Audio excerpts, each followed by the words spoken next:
Masaganang buhay, pagandang araw po siya lahat. Dito po kami sa taniman ng pinya ni Sir Dante Katimbang.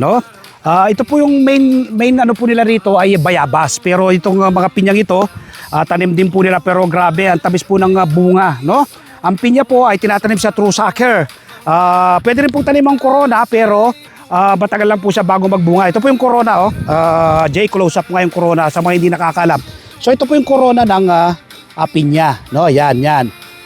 Pwede tayong kumuha ng isang corona. Tingnan nyo po. Kukunin ko yung isang corona. Yan po. Yan. So ito po yung tinatanim. No? Ito pong... hindi. Sucker po ito. Sucker. Ito po yung tinatanim. Ano? Yung corona, pwede rin itanim pero matagal mo lang siya bago mapabunga. Ito po, within a year, mapapabunga mo siyang sucker. No? At ang pinya, malalaman mo kapag hinog na, ganito na po itsura. Ito. Tingnan nyo po ito. Yan. Hinog na po yan. No? Yan. Tingnan nyo po. Ayan, ibig sabihin, hinog po yan sa puno, hinog sa puno. Yan, tingnan nyo po. Diba? Ayan. So, simpleng alagaan at patubuhin ng pinya. Halos hindi po siya inaalagaan. Kapag naitanim mo ganyan, hintayin mo lang sa magbunga. Padidiligan mo lang kapag medyo mainit ang panahon. Tapos yan, magkakaroon po ng bunga, kagaya po nito. Yan, tingnan nyo po, hinog na po ito. No? So, bukod po rito, meron po silang 8,000 na bayabasan dyan.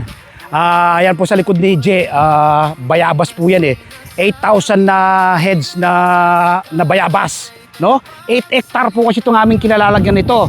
Ang main nila is guapol, yung malalaking bunga po ng bayabas.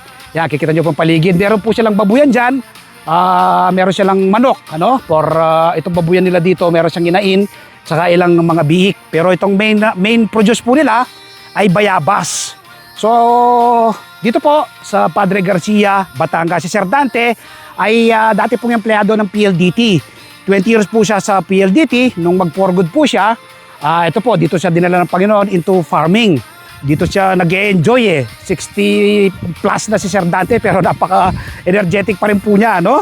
So dahil nag-e-enjoy po siya sa pagtatanim ng iba't ibang uri ng halaman tulad ng mga guapol, no? Tsaka itong pinya, meron din po silang papaya dyan. Invite ko po kayo this coming Sunday, panoorin po niyo yung aming TV show, Masaganang Buhay. Napapanood po alas 7 hanggang alas 8 ng umaga sa 1PH Signal TV, Channel 1 ng TV5. Napapanood po sa RPTV, YouTube at Facebook. Ito, laki na ng bunga nito. So kapag araw na po ng Martes, umaga po kayo ng kopya ng Filipino Star ngayon.